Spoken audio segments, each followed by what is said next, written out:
بسم اللہ الرحمن الرحیم۔ اس دنیا میں غریب کا پیٹ تو بھر سکتا ہے لیکن امیر کی آنکھ نہیں بھر سکتی۔ تجربہ وہ کنگھی ہے جو زندگی میں اس وقت کام دیتی ہے جب ہمارے بال جھڑ چکے ہوں۔ زندگی میں دو لوگوں سے دور رہنا، ایک مصروف اور دوسرا مغرور، کیونکہ مصروف اپنی مرضی سے بات کرے گا اور مغرور اپنے مطلب سے یاد کرے گا۔ زندگی میں دکھ جس شدت کا بھی ہو، اللہ نے آپ کو آپ کے حصے کا سکھ بھی ضرور دینا ہے۔ آپ کا حساب کتاب شاید غلط ہو جائے لیکن اس کے پاس سارا حساب کتاب بالکل اپنی اصل حالت میں موجود ہے۔ وہ اگر دکھ سے گزار رہا ہے تو سکھ بھی اس کے در سے ہی ملے گا۔ زرد پتے جہاں سے اترے ہیں سبز پتے بھی وہیں سے نکلیں گے۔ رات کو جلدی سونا اور صبح جلدی اٹھنا زندگی کی سعادت کی پہلی علامت ہے۔ کام کرنے سے 3 برائیوں کا خاتمہ ہو جاتا ہے: بوریت، گناہ، غربت۔ ذلت اٹھانے سے بہتر ہے تکلیف اٹھا لی جائے۔ برا آدمی کسی کے ساتھ نیک گمان نہیں رکھتا کیونکہ وہ ہر کسی کو اپنے جیسا گمان کرتا ہے۔ کم عمری میں ملا ہوا سکھ انسان کو کبھی سمجھدار نہیں بننے دیتا، لیکن کم عمری میں ملا ہوا دکھ انسان کو بہت سمجھدار بنا دیتا ہے۔ انسان اس دنیا میں اتنا مصروف ہوتا ہے کہ اسے پتہ بھی نہیں چلتا کہ اس کے کفن کا کپڑا بکنے کے لیے بازار میں آ چکا ہے۔ اکیلے ہی لڑنی پڑتی ہے زندگی کی لڑائی۔ لوگ صرف تسلی دیتے ہیں، ساتھ نہیں۔ اپنے والد اور استاد کی بات غور سے سنا کرو تاکہ تمہیں دنیا والوں کی نہ سننی پڑے۔ جن سے تعلق رکھنا ہو ان سے بحث نہیں کی جاتی اور جن سے تعلق نہ رکھنا ہو ان سے بحث کا کوئی فائدہ نہیں۔ پرفیکٹ کوئی نہیں ہوتا، غلطی سب کرتے ہیں۔ کوشش کریں، غلطی کریں، غلطی سدھاریں اور آگے بڑھ جائیں۔ ناکارہ ہونے سے ناکام ہونا بہتر ہے۔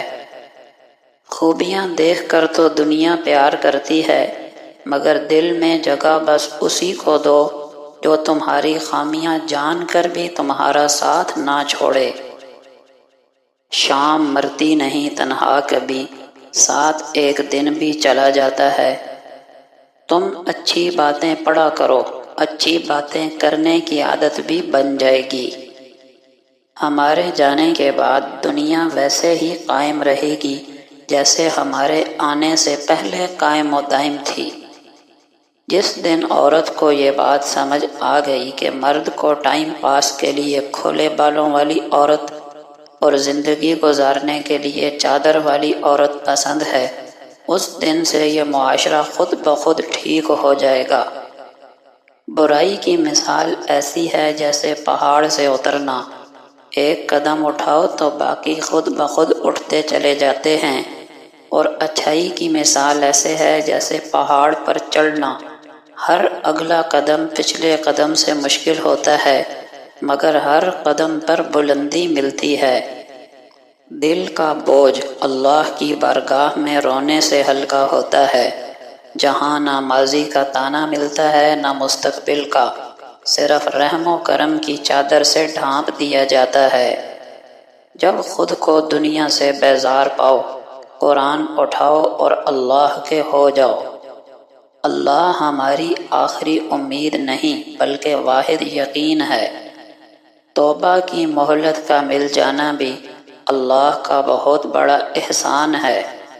ہر مشکل کی دوا میرا اللہ کافی ہے۔ جس کی جیسی نیت وہ ویسی کہانی رکھتا ہے۔ کوئی پرندوں کے لیے بندوق تو کوئی پانی رکھتا ہے۔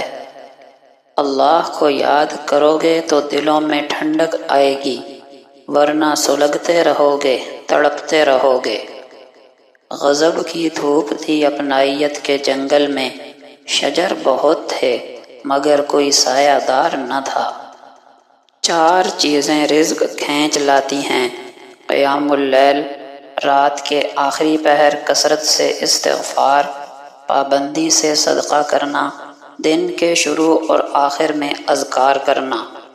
4 چیزوں سے رزق رک جاتا یعنی کم ہو جاتا ہے: صبح کو سونا، نماز میں کمی کوتاہی، سستی اور کاہلی، خیانت۔ رسول اللہ صلی اللہ علیہ وسلم کا فرمان ہے، جس نے اپنے بھائی کو کسی ایسی چیز کا مشورہ دیا جس کے متعلق وہ یہ جانتا ہو کہ بھلائی اس کے علاوہ دوسرے میں ہے، تو اس نے اس کے ساتھ خیانت کی۔ ایک شخص نے رسول اللہ صلی اللہ علیہ وسلم سے پوچھا، اسلام کا کون سا طریقہ بہتر ہے؟ آپ صلی اللہ علیہ وسلم نے فرمایا، کھانا کھلانا اور ہر ایک کو سلام کرنا، تم چاہے اسے پہچانتے ہو یا نہ پہچانتے ہو۔ نبی کریم صلی اللہ علیہ وسلم نے فرمایا، قیامت کے دن کسی بندے کے دونوں پاؤں نہیں ہٹیں گے یہاں تک کہ اس سے یہ نہ پوچھ لیا جائے اس کی عمر کے بارے میں کہ کن کاموں میں ختم کیا، اس کے علم کے بارے میں کہ اس پر کیا عمل کیا، اس کے مال کے بارے میں کہ اسے کہاں سے کمایا اور کہاں خرچ کیا، اور اس کے جسم کے بارے میں کہ اسے کہاں کھپایا۔ آپ صلی اللہ علیہ وسلم نے فرمایا، صدقہ رب تعالیٰ کے غصے کو بجھا دیتا ہے اور بری موت سے بچاتا ہے۔ آپ صلی اللہ علیہ وسلم یہ دعا مانگا کرتے تھے، اے اللہ، میں بری عادتوں، برے کاموں اور بری خواہشوں سے تیری پناہ مانگتا ہوں۔ نبی کریم صلی اللہ علیہ وسلم کا فرمان ہے، تم میں بہتر وہ ہے جس سے خیر کی امید رکھی جائے اور جس کے شر سے امن ہو، اور تم میں سے برا وہ ہے جس سے خیر کی امید نہ رکھی جائے اور جس کے شر سے امن نہ ہو۔